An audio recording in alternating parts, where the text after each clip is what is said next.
breezy out here today, you all. Nice and breezy.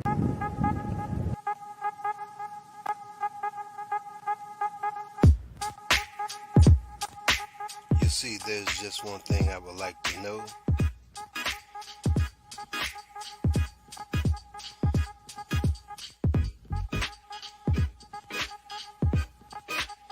What's the problem?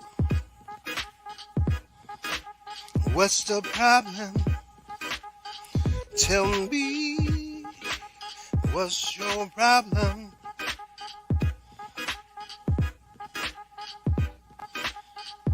So what's the problem?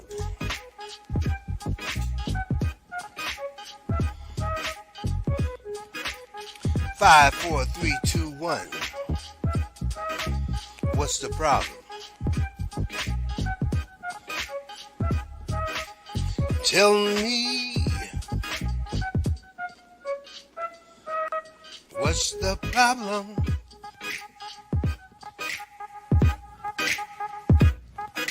So what's the problem? Tell me.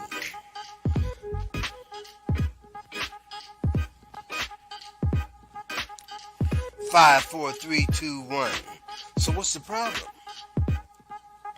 Tell me. I wanna know. Oh, tell me. So what's the problem? I wanna know. Oh, 5, 4, 3, 2, 1. So what's the problem? Tell me. I wants to know.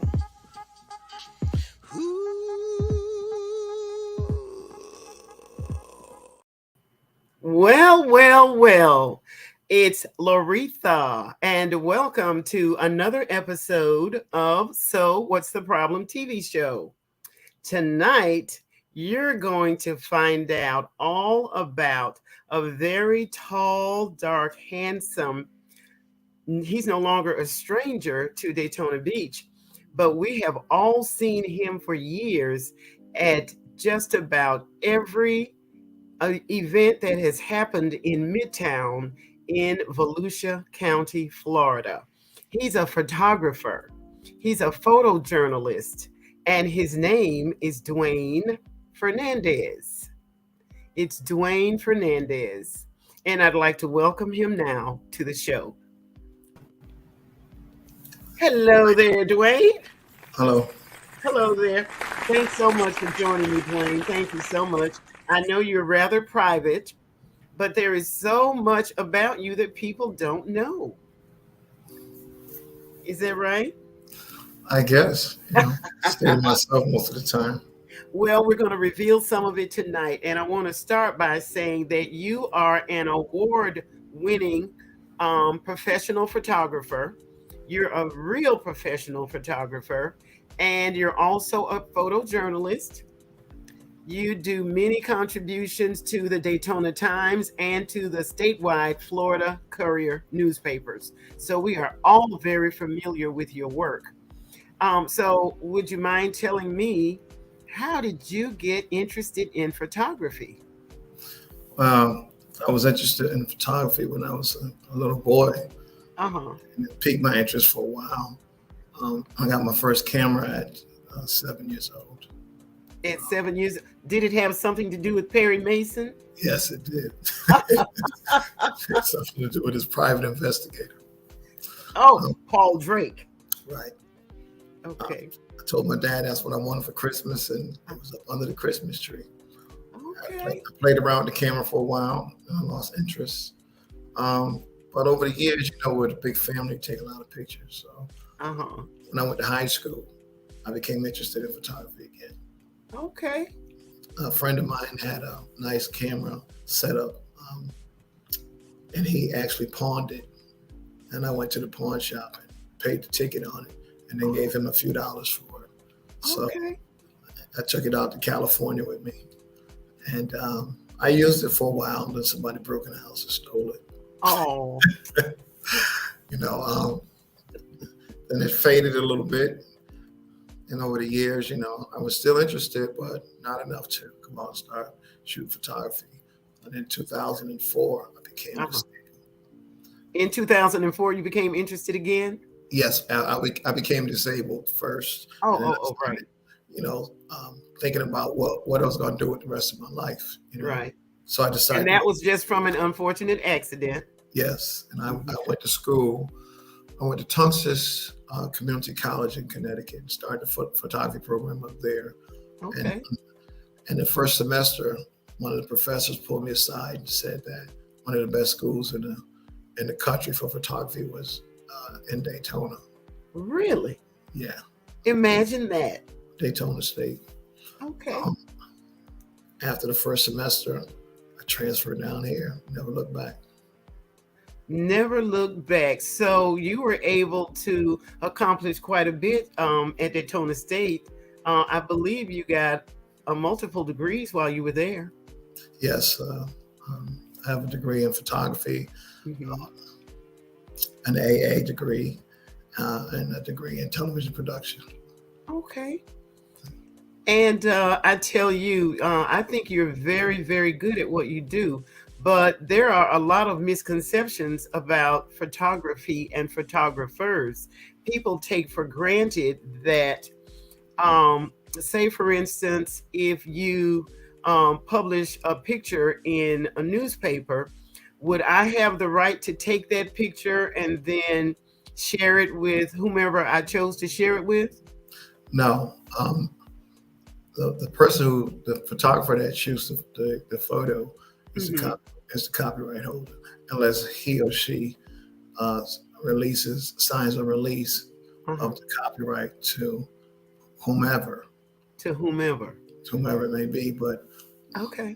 my understanding is when you take a photo, uh, Hmm. you own that copyright 70 years after you're dead. Awesome. So now I'm a layperson. So how would I know that? Would I not find out until you took me to court? How would I find out? You can always Google, copy, or it falls under intellectual property rights. So there are intellectual property rights attorneys Uh-huh. throughout the country, throughout the world. You Okay. know, most professional photographers do Uh-huh. copyright their work. Well, I tell you what, Dwayne, you have so much to offer to the community, and I'm certain that we are very, very pleased with your work. We want to thank Erica Hussein for watching live. She's on one of the Moms and Ministry pages. Now, tell me, you took your photography to another level. I believe you actually formed a youth awareness program. It was called Team Hard Knocks University. And was that program designed to teach youth how to use cameras or how photography, or what was the purpose for that? It's called Team Hard Knocks University. Mm-hmm. Team used to shoot with cameras, not guns, but it's a therapeutic photography program for Oh. kids and adults. And while I was at Daytona State, I shadowed one of my professors who used to Mm-hmm. go out to Stuart Marshman, and he was working with the RAP program, which is kids, and he also worked with the adult program. So Uh-huh. I shadowed him for 2 years until he retired. But as I was shadowing him, I said, well, if I had this program, this is what I would do, and I would just make little notes. And after he retired, turned it over to me, I had actually wrote a program, and I sent it in for copyright. Oh. So I have a copyright on the therapeutic photography for kids program, Uh-huh. and it states that I want to write a trilogy of books with their photography. Okay, so are you still involved with Team Hard Knocks University? I mean, it was an awareness program, Yeah. and I'm sure that you had to seek and encourage youth to participate in the program. Did you charge a fee for that? No, actually, I designed it because the college has a program in the summer, and they charge, and it's normally full. But in the Black community, or the poor community, they can't afford to pay that. Right. So I actually started running the program at Yvonne Scholar Golden Center when Mrs. McGee was there, and Commissioner Henry Patrick gave me a scholarship to help the kids pay like $5 for the program. So when it ran out, he gave me another scholarship. But I was also running it at the RAP program. I ran it there for a long time. I actually have over 400 sessions documented with the photography, just sitting and waiting for me to do something with it. Oh, okay. Well, you certainly do have lots of time for that. Really. So let's talk just a little bit about your blog. You have a blog, and on that blog, it's very fascinating. It's called Deep Focus News. And what I found when I researched Deep Focus News is that you provide a lot of information about what goes on in the Black community on that blog, Dwayne. You've already updated it with the Black History Month banners that are all up and down International Speedway Boulevard in celebration of Black History Month. Yes, I started that, I think in 2019.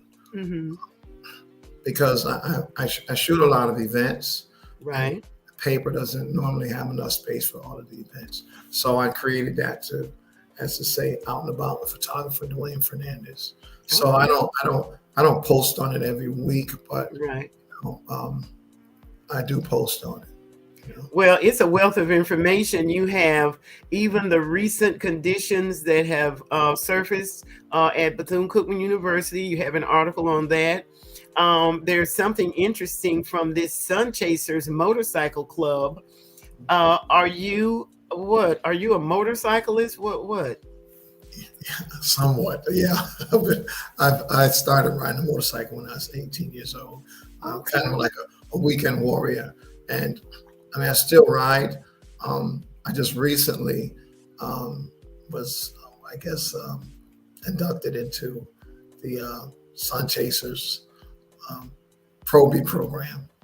Oh, the Sun Chasers Pro-B program. Yeah. Okay, so does that mean you get to ride with them during Bike Week? Yes. I'm on probation for 6 months, but I've been following them for years, shooting, their events and video, and I actually created a documentary dedicated solely to them and the Silver Dollar Motorcycle Club. Awesome. Well, we have a question. Someone is asking, did the college classes that you took improve your natural photography talent? Years ago, I didn't think so.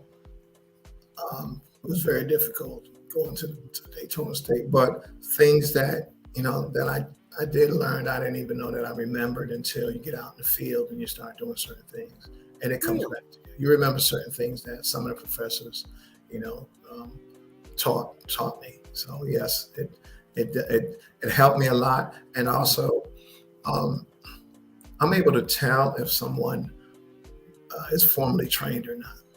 It's just little things that they do that and some of them are really good photographers, but some of the things that they do, you would say, okay, they weren't formally trained, because if they were, they would know that they shouldn't be doing that. Okay, so your technical training did help you, and it furthered your career, I'm sure, at some point or another. Yeah, yes, it did. Yeah, I believe so, because you've won quite a few awards, and we're going to discuss that later. But on the Deep Focus News blog, you also have the AAEA banquet. You covered that. You covered the historic flooding here in Daytona Beach, which was severe. And you even have an article from a clinical psychologist, Dr. Daniel Holler, and he discusses vicious psychotrauma and police violence in our communities. And, all of those articles are very beneficial. They're helpful. They're newsworthy. Yes, Dr. Holler. I met Dr. Holler actually at the Fresh Book Festival, probably about 7 years ago, I think it was. Okay. But he also wrote the foreword on my book. Oh. and he's part of the documentary too. Okay. Well, I'm looking forward to seeing the documentary. Now, you mentioned the Fresh Book Festival. That would be the international Fresh Book Festival that's held annually here in Daytona Beach, Florida. This year, it's February 23rd through the 25th. And so we'd just like to give a shout out to Donna Graybanks because she does an excellent job. And this year, she's very sensitive about including the children in the Fresh Book Festival this year. That's why she changed the date. So we're all looking forward to that. But Dwayne, let me ask you this. How is it that you're always on top of whatever activity is going on in the Black community? How do you know what's going on? What, you got a police radar? What's up? No, they'll shoot emails to the paper or to Andreas or to me, and a lot of people in the community will say, "Well, Dwayne, in this state we have this going on and we have that going on." So I usually say, "Remind me," so that I can try to make some time. I don't promise that I'll be there, but I do try to make it. Uh-huh. And you do a great job, and I'm very, very, very impressed. Now, one of your proudest moments may have possibly come when you found out the truth about the Dozier Reform School for Boys. Now, that is a very long history. I think it started in 1900.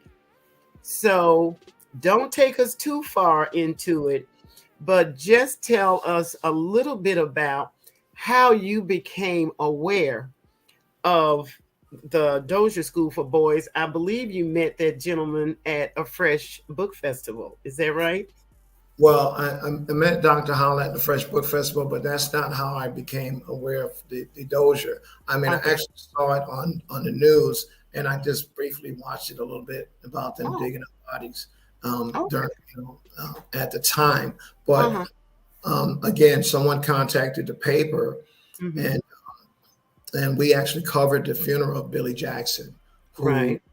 was one of the first 7 bodies dug up at the Dozier, who disappeared in the early 50s Right. here. Mhm. And he was actually, I think he was born on Park Avenue. Yes, he was. Park Avenue right here in Daytona Beach. But Dwayne, before you go there, what I'd like to know is you said you were watching the news. So was that the news story where they uncovered, where the University of Florida was exhuming the bodies or uncovered the bodies? Is that what the story was? Yes, and I'll tell you, go back a little further. When I was for a house, I actually looked at that house that he was born in, and it was with a realtor, and I still have the paperwork, and it was really eerie about 6 months before this whole event happened. And the house was completely gutted, and it was really airy, and I say it sent cold chills down the back of my neck, and it was 100 degrees Really? outside. And then 6 months later, when we were asked to cover the funeral, I started retracing, and it turns out that that's where he lived. At 616 Park Avenue, right here in Daytona Beach. Right. Wow. And in the book, you say that you got that eerie feeling. Isn't that something, how you got that second sense? Because that child was only 13 years old, and that was the home. He was born in that home. And I remember you said that there was everything had been stripped out of the home. Right. Even some of the flooring, you said, was missing. The whole house was gutted. Wow. And so even though you made a reduced offer and that offer got accepted from the bank, it was because of that second sense that you had that you decided not to buy that property. Yes, and there's another part to that story too. Is that I lived in Windsor for a while. Okay.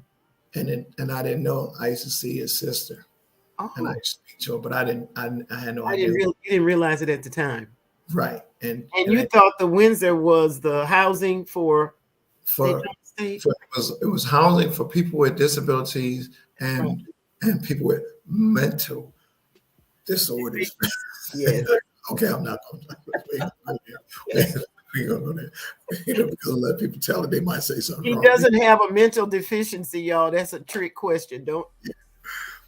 But I Very intelligent. did meet her, and she was actually friends with my neighbor at the Windsor. They were really good friends. But she passed. I think 3 to 4 months after she buried her brother, she passed away. Oh, really? Yeah. Okay, I'm so sorry. I'm so sorry to hear that. That was a sad story. So now tell us how Billy Jackson came to be sent to the Dozier Boys reform school. I believe they called it truancy. And back then, truancy was if you miss school, if you skip school or something like that, right? Yes, he was picked up for truancy. Mm-hmm. And there was a pattern. Not just with him. There was a pattern with all the people that I talked to, which were Black men who didn't know each other, and that the age range was from 32 to 80 something years old, and they all had the same story from different cities. Uh-huh. Like the youngest guy I talked to was born in Sanford. And he was picked up. For cutting school in Sanford. And taken straight to the Dozier. And then there's the oldest guy that I interviewed, Mr. Johnny Gaddy, Pastor Gaddy. He was actually picked up for truancy. Wow, he was picked up for truancy too. Yes. But now Pastor Gaddy, let me see, was Pastor Gaddy Caucasian? No, all of the. I wrote this book because the black, all of the Black men had different, their stories were similar but different from the white boys' stories. Because there was a lot of books written, and it mostly was written about the white boys' point of view, from the white boys' point of view. Exactly. So when I went up to Mariana. They had a north side and a south side. The south side, they kept the young white boys. The north side was where they kept the Black boys. And actually, you could see in the book that the south side was, you could actually take that fence down and live there like it was a little city. But on the north side, they just let those lily leaves grow 1,400 acres all over the buildings, and as though they had something to hide. And then it's clear that, I think on record there was 35 documented deaths on the property over the years. But then, then they got to, 36. And next thing you know, they're at 40, 50. And then they kind of shut it down because it was just everything that the Black boys have been saying all those years was true. It was true. And I remember talking to Pastor Gaddy, and he said for years he was saying what had happened to him, and no one believed him. They called him crazy. And as soon as the numbers didn't match up, all from all over the country was at his doorstep. Well, what I found unbelievable was that that young boy was missing. I mean, his parents didn't send him. It was the juvenile justice system that sent the young boys to the Dozier school. And then once they, killed him, took his life, they just threw him in a shallow grave and just literally covered it up. And that's what they were doing over the years. My book just touched a fraction of the stories. There are many more stories out there. But what I did run into is a lot of people didn't want to talk about it. Of course not. Just like Rosewood. They didn't want to talk about it because it was so horrible. It was so much horror going on at that school. And during that time, it was segregation. It was extreme racism in the South. And I just feel so sorry for everyone that had to be subjected to that, especially for the families, especially for the families. That is so sad. But I tell you, you did an excellent job in documenting it. As a matter of fact, the gentleman that wrote the foreword in your book said that he spent 3 consecutive years as a graduate student at the facility while he was doing clinical psychology in a doctoral program. And so he was able to give you some insight on it, but I'm not sure how much he knew about the horror that was happening to the black boys at the Dozier School. Well, that they continue that pattern even up until they closed it down, and Dr. Holler was there right around the time that the governor decided to shut it down. And I think it was because there was a young black kid that was taken to. They changed the names over the years, but it was still a state facility. Right. Young black boy that got killed. Mm-hmm. Actually, Attorney Crump was the attorney, and he had the kid had stolen his grandmother's car. Mm-hmm. He actually took him to the state facility, and right. For the weekend he ended up dead. And they were saying that it wasn't their fault, and they didn't know that there were hidden cameras, and it showed them beating them. Oh my God. So thank God someone was brave enough to put some hidden cameras in. And so one of our former governors led an investigation. I'm sorry, someone is asking this question of you, Dwayne. Is the guest a historian? They say I don't consider myself an historian. I like history. He does. Florida's full of history, bad and good. And a lot of times the history that's bad, people don't want to talk about it, which it makes me more curious, It most certainly does. So guess what? We have to take a short break. We'll be back in just a moment. New from Inspired, the Alopecia Awareness Special Edition. Visit laderopress.com. 9 brave souls share their alopecia journey in this Confinement Chronicles Special Edition. Online everywhere. Hashtag I refuse to stop being me. The Alopecia Awareness Edition, encouraging testimonies birthed out of the 2020 pandemic. Stories written and compiled by Angie B. and Barty Productions. Published by Ladero Press. Inspired. Reading for the whole person. It's time for another virtual book fair event with Books and Besties. And yes, you are invited to attend. It's Sunday, February 5th from 2 p.m. until 6 o'clock p.m. Eastern Standard Time.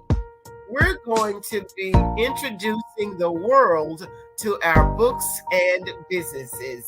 And of course, we invite you, if you are an author, an entrepreneur, if you're a ministry leader, or a community advocate, please join us. We'd love to learn about your products, your services, your events, and other opportunities. Search for Books and Besties on Facebook and YouTube. Of course, advertising is available. You can send an email to volusiabusinesswomen@gmail.com for advertising and guest feature opportunities. It's Books and Besties, Sunday, February 5th, 2023, from 2 until 6 o'clock p.m. Eastern Standard Time. We'll see you then. Please allow us to introduce you to one of the graduates of our YUP program. Hi, my name is Jalen. I live in Michigan, and yep, I'm an author. YUP, Youth Entrepreneur Author Program. Our goal is to initiate literacy in students and lead them to entrepreneurship through authorship. Our mission is to identify and invite organizations to participate in this program. Students participate in virtual writing workshops where they are encouraged to write their stories and provide reviews of stories read. We ask you to support our youth For a donation of only $50, your company or organization will be mentioned as a youth supporter in the next audiobook. Send an email to yup,I'm-an-author@gmail.com to provide a scholarship for a young person to participate. Yep, I'm an author. Proceeds are accepted and disbursed by Angie B. Productions. And now, these students are authors and entrepreneurs. Follow us online. Just search for Yup, I'm an Author on Facebook. Use the hashtag Yup, I'm an Author. Or call 407-914-6519. That's 407-914-6519 for more information. This program is sponsored in part by Angie B. and Barty Productions. You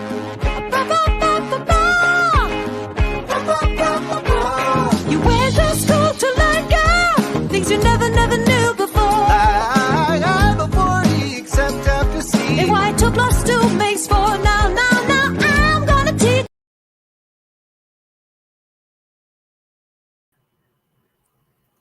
Hello, I just love the Jackson 5, don't you? I'd like to welcome back my guest. I've got so much more to talk about with Dwayne Fernandez. Come on in here, Dwayne. Okay, now, everyone wants to know what's the difference between a photographer and a photojournalist? Well, a photojournalist is a professional title for a photographer, and I shoot for the newspapers, for the Daytona Times and the Florida Courier. And you do a very good job shooting for them. And so what I'd like to know now is, I know that you won several awards that you don't like to talk about, but you've received quite a few awards, or you've been nominated for awards as a photojournalist, Dwayne. And one of them was the National Association of Black Journalists. There was a Salute to Excellence Award, and you are a finalist in the Florida Press Association contest for a photo collage that was published back in 2016, and it was called Capturing Harmony to Hate. So tell us just a little bit about that, Dwayne. Okay, that was I went to cover the Emmanuel AME church killings in South Carolina. Right. And the same day, when I left there, I went up to Columbia, South Carolina, to the Capitol, where they were having a Ku Klux Klan rally on the Capitol stairs. And I had never seen the Ku Klux Klan before. Yeah, I bet.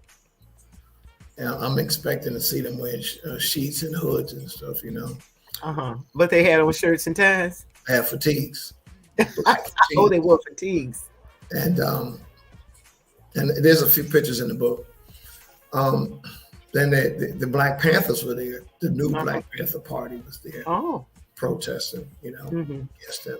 And the only thing that separated the two groups was they both outfits had on black fatigues. They had patches, and the color of their skin, separated the two. Wow. And a rope. Oh, somebody's asking, what did the KKK say to you? Nothing. They were screaming and hollering and acting a fool, but there was like 15,000 protesters there that, were against them. And they actually had more police there. They must have had 1,000 police officers there. And they were protesting the Emmanuel AME church shooting in Charleston, South Carolina, right? Oh, they were just having a rally. Oh, they were just having a rally. They were on the Capitol stairs in Columbia. So okay. I drove 100 miles to see them. Just to, I had never seen the Klan before. Okay, so that's what fascinated you.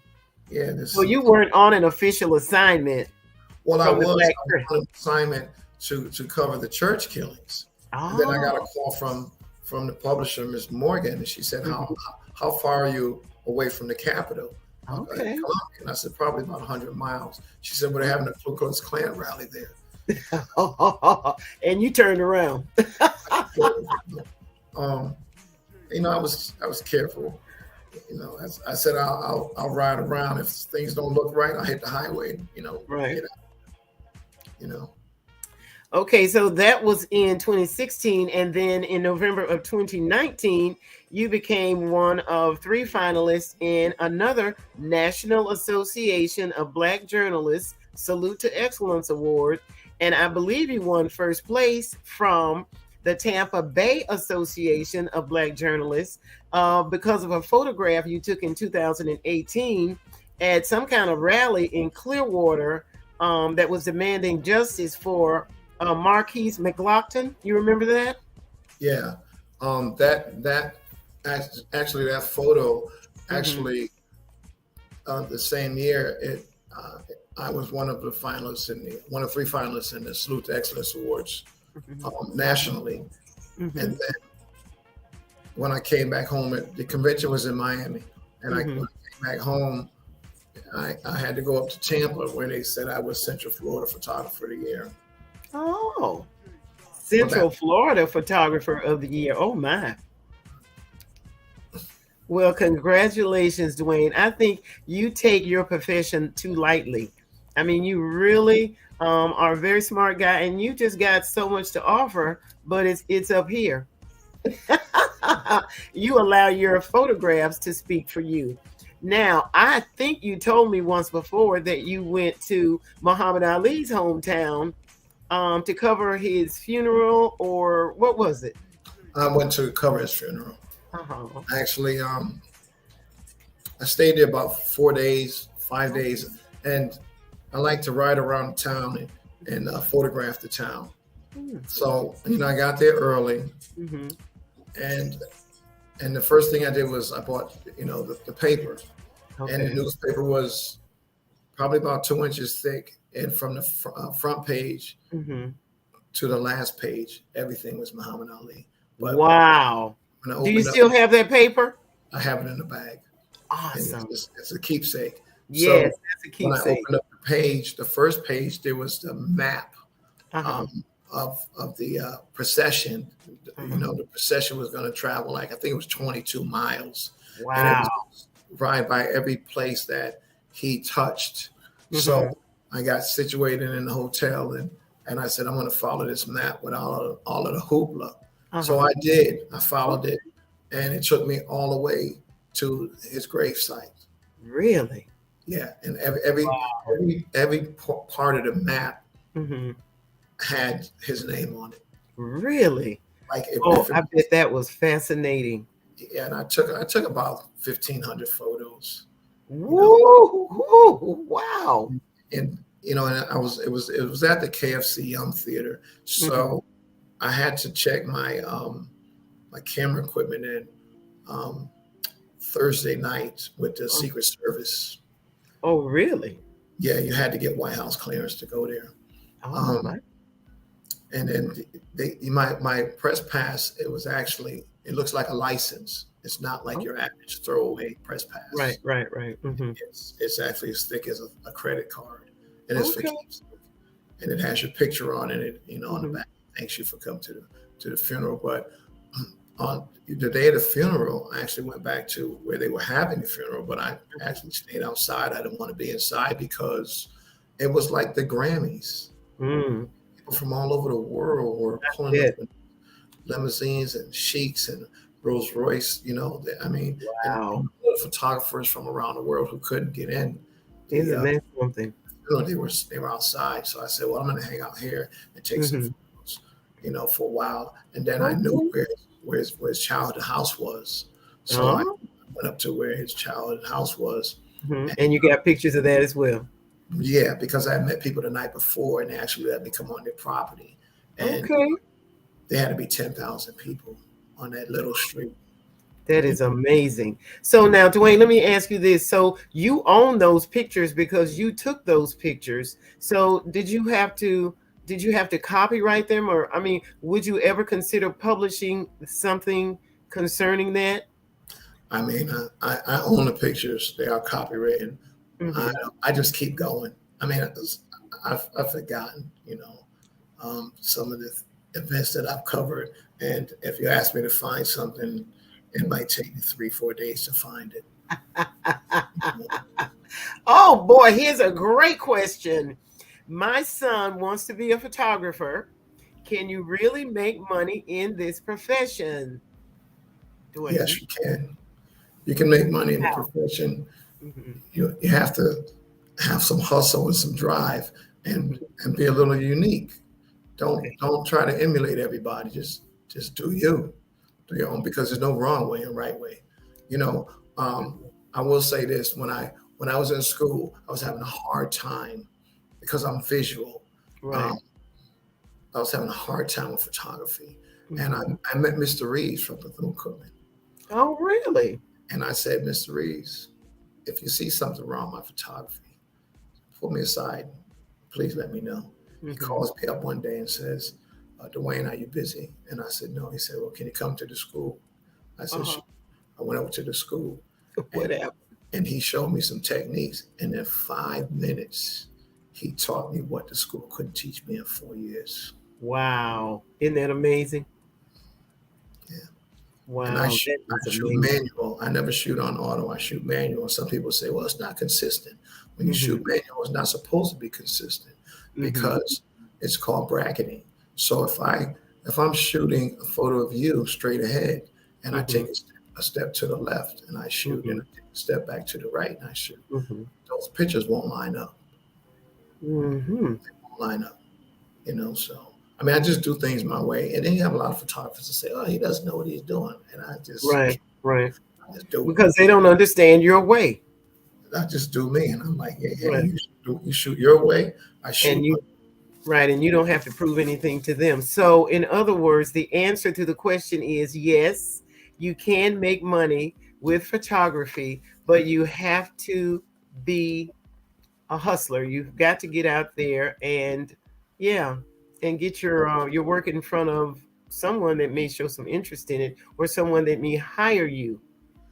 Well, you work they don't like you to work for free, but Mhm. as you start to get your work published, that's the first thing they tell you in school. Get published, get your work published in a newsletter, a small paper. It Oh, doesn't pay a lot. You know, photography, when you work for a newspaper, most newspapers are always struggling anyway. Um, mhm. but it gets you access. I remember Chuck saying, Dwayne, we don't have a lot of money, but Oh, who's Chuck? Chuck Charles Cherry, the owner, Oh, one of the with owners. the Daytona Times. Yeah, he said, "Well, we don't have a lot of money, but we can get you access." And I said, "Okay, you can give me access." So as a result, I went to him and I said, "I want to go to the racetrack." And he said, "For what?" I want to shoot the Daytona 500. Okay. He got me access, Oh, and he came back. What is it? 10 years later, and he said, you're the first black person to shoot the Daytona 500." And I said, really? that's what I said. I said, really? He said, yeah, I know because my father started this paper 40 something years ago, and, Uh-huh. and blacks don't want to go there. And then Yeah, it well, made they do now. sense. It made sense to me. You know, they've never given me a contract at NASCAR, but that's okay Right. because I have over 500,000 photos. Yes. Yes. Yes, you do. And I'm sure they're very good photos because you're a photojournalist. And I use it to my advantage. I go into all of the press conferences and I just Mhm. putz around and you know you see Right. things. I just love for things to take pictures of. So I mean, I have a good time because I love cars. So Well, I have been in several photographs over the years, just by attending and supporting different events here in Volusia County. So, Dwayne, before we get to your very last award, I don't know if everyone realizes that you're from Hartford, Connecticut, And when you told me that you had gone to culinary school, I mean, that just blew me away. So tell us a little bit about what drew you to culinary school, because you don't look like a chef. That kind of guy, huh? Yeah. It was in between jobs in the 80s, you know. Mhm. My grandmother was a cook for about 25 years. Okay. You know, we have a big family. My mother cooked everything from scratch, and I love to eat. And Imagine that. I was in the food service business, you know, and I decided. I said, "What I want to open up a catering business." Okay. And so I needed to be formally trained. So I went to Manchester Community College, Okay. and it was a 2-year program. I actually got accepted to Johnson and Wales. I went up there for a weekend, or about 5 days, for their orientation, and it's in Rhode Island, and I was married at the time, Okay. and that was a no. She didn't want me to go up there and stay on campus. And, so I ended up just going to Manchester Community College Okay. and finishing that. And Oh, it's about time for another break. We're so anxious to hear the rest of that story, so we'll be right back. okay. Hey, everybody, it's time for today's health tip. Today's health tip presented by your wellness coach, Kim. Visit her online at krbutler.goherballife.com. And now it's time for today's healthy tip. Hey everybody, it is Coach Kim here. I just want to share something with you about the curious person who is looking to lose weight and maybe trying to figure out how to do it and how to get started. Well, we have a 3-day trial pack, and in this package, you'll find 6 packets of our cookies and cream shake. That is the most popular flavor tasting, and it is so yummy.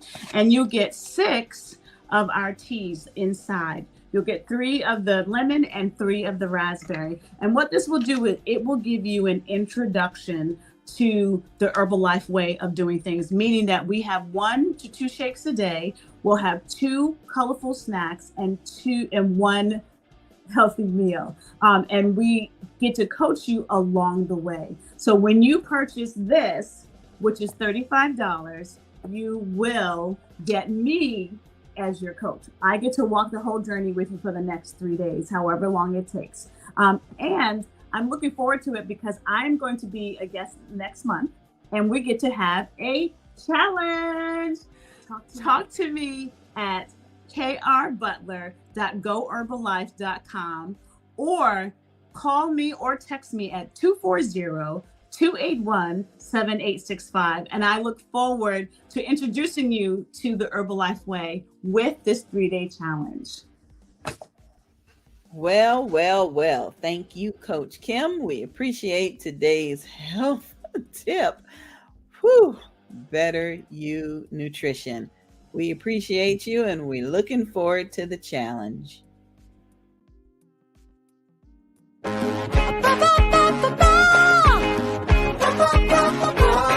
went to school to learn, girl, things you never knew before. I'm a 40, except after C. And why 2 + 2 makes 4. Now, I'm gonna teach.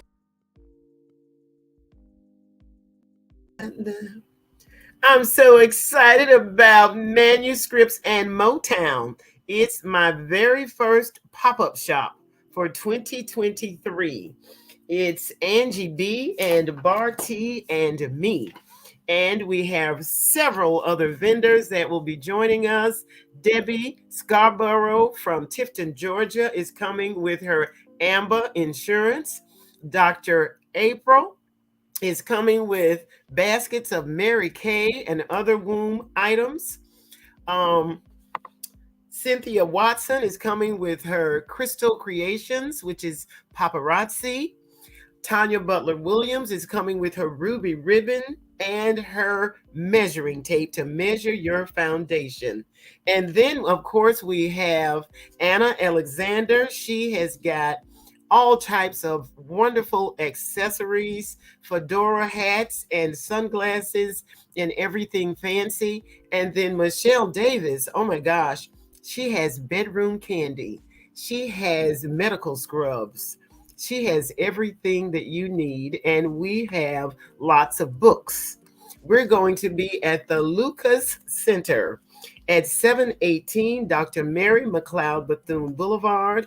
It's on Saturday, February 4th from 10 until 4. So please do join us. We're very excited about our 2023 tour coming to Daytona Beach, Florida. And so we'll see you there. Thanks so much for joining us. Okay, so we're going to have Dwayne come back one more time. And what I want to point out is Dwayne did graduate with a culinary and arts degree, and he had a very successful food truck business for a few years.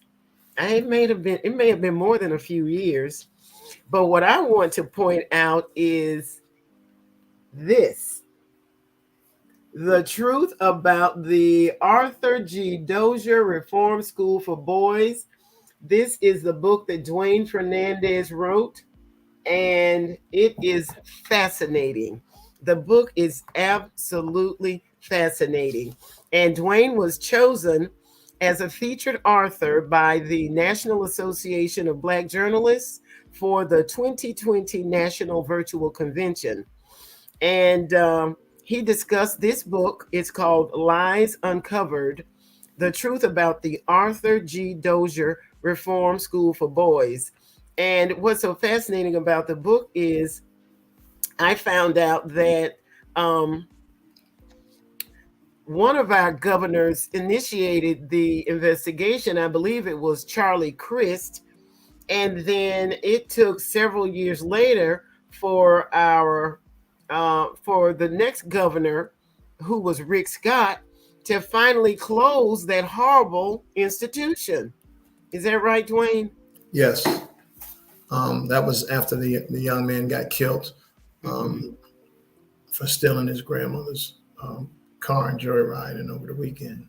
So they finally closed it down, but it had been in existence for over 100 years. 100 years of terror. Right. And then, there was even a judge. Someone wrote a book about the school, and in that book it talked about a judge out of, I think, either Pennsylvania, one of them states, being sent to prison for selling kids to Florida. Oh my God. It was the biggest reform school in the country, and they sent kids to the reform school from all over the United States. Isn't that horrible? I can't even imagine. But I remember as a child, my father would always threaten that he was going to send us to a reform school whenever we were bad, but we were never that bad.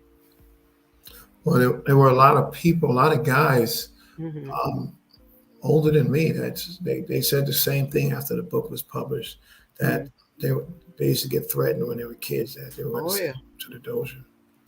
And of course, I didn't know anything about a reform school. Had never heard of the Dozier School for boys, but it wasn't just a school for boys. What they do with the girls? It was, to my knowledge, it was a school for boys. In my book, that's what I wrote about, the North and the South Side. And actually, like I said, I drove up there. I actually drove there 3 times. I went to 2 federal task force meetings when they were trying to discuss what to do. What to do about the school.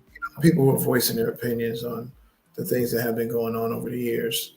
And I remember the first time I went up there, I actually was riding around because I thought it was a prison. When I came off the highway, I saw 9-foot fences with razor wire. Oh my God. On both sides of the street. So I'm just driving up and down the street looking for a reform school. Right. Somebody at the gas station said, you just passed it. That's it right there. And I'm like, whoa. So they weren't educating the boys at all. All they were doing was farming them out for labor. I heard that Billy Jackson, they made him, they tied a plow to him and made him plow a field for a couple of days. That's horrible. Yeah, they beat him to death. A lot of the stories they talked about the mules being in the stall and the the harness on the kids, and they were in the Isn't that field. horrible? And if they asked for water, they would get beat. And that is, how could someone be so cruel? Okay, we got another question. So, Dwayne, what is your latest project? This year, I'm going to be working on female bikers, Oh, telling the history of female bikers, and also Vanishing Point, told by the distinguished gentleman at Daytona Beach. did you say vanishing? What did you say? Vanishing Point? The title is Vanishing Point, but it's told by the distinguished gentleman at Daytona Beach. Also, I'll be incorporating Dr. Cleo Higgins into the documentary, but it's Mr. Daniels, Mr. Laws, and Mr. Murphy. Oh, very good. Well, that's going to be interesting. Vanishing Point. The only name that I recognize is Dr. Cleo Higgins, and she spent the majority of her career at Bethune-Cookman College / University. I interviewed her. I interviewed her on and off for about 3 years, Okay. and she actually told me the history of. Oh, she was a wealth of information about Bethune-Cookman. Yes, not Yes. just Bethune-Cookman. We What? talked about Gordon Parks, the famous photographer. Oh, And he came here and they actually produced a book in town, Midway Portraits of a Daytona Neighborhood. yeah. Okay. And actually, people know about the book, but when I was in school, I kept saying, it's fine that we're learning about white photographers, but where are the black photographers? And I remember one of the adjuncts telling me that there were no black photographers. Oh, excuse me. I had to sneeze. So we had an assignment every Monday. We had to get a book from the library. Right. So that that weekend when I went to get my book from the library, and I reached up to get a book, and a little black book hit me in the head, fell off the top shelf, hit me, and it was a book about all of the black photographers from the invention of the camera. Really? It was just a listing. And of course, I brought it to class, and they didn't want to talk about it. Oh, of course not. And that's still prevalent today. They just don't want to tell the truth. Isn't that something? Yeah. So then one of the professors said, Dwayne, over in the museum, there's a private room, and there's a lot of information on a photographer named Gordon Parks, and I knew the name from the old movie Shaft. He wrote, directed, and produced the first Shaft. Right. He wrote, directed, and produced the second Shaft. He wrote a book called The Learning Tree. Right. And another book one of his better books was his Choice of Weapons, a weapon of choice, and that was his camera. Oh. So I started looking at all of these videos. They had videos, and actually they had VHS tapes, and I went in the closet, and they had these books, these boxes piled on these books. So I reached down and grabbed one of the books, and it was a book that the college created with his photography from the 40s of Daytona Beach. Awesome. And there was like 95 books left. So I'm reading the book and I'm saying, wow, why is this in the closet? Boxes piled on it. He's a famous photographer. And all of his photography was about Bethune-Cookman. Isn't that amazing? So when I asked the lady at the desk how much the book was, and she said, I think it was $10, and they had marked them down to $5. So the library was looking for somebody to do a presentation on Gordon Parks. and no one would help her out. So she came to me, And you did. and I did. And Dr. Higgins, she kind of walked me through it, you know. Okay, so Dwayne, I need you to save that for our next interview. I'd like to thank you so much. You are really a fascinating person, and I'd like everyone to know that Dwayne C. Fernandez Sr. is a historian, and I would encourage all of you to get The Truth About the Dozier Boys, the Reform School. You want to get that, and you want to check out Hard Knocks Photography, and you want to check out his blog. So we'll see you next week on So What's the Problem TV show. Thank you, Dwayne. All right. Thank you. Bye.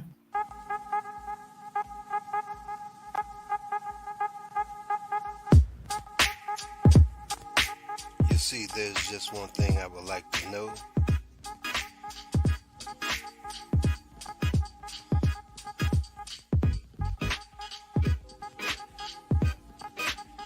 What's the problem? What's the problem? Tell me, what's your problem?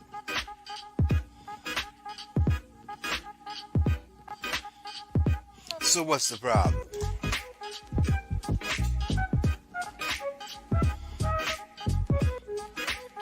Five, four, three, two, one.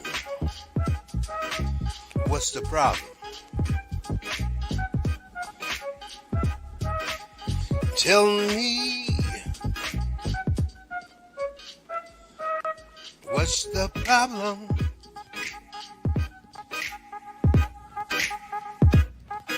So what's the problem?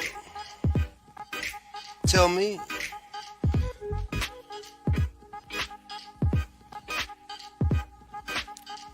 Five, four, three, two, one. So what's the problem? Tell me. I wanna know. Oh, tell me. So what's the problem? I wanna know. Oh, 5, 4, 3, 2, 1. So what's the problem? Tell me. I wants to know.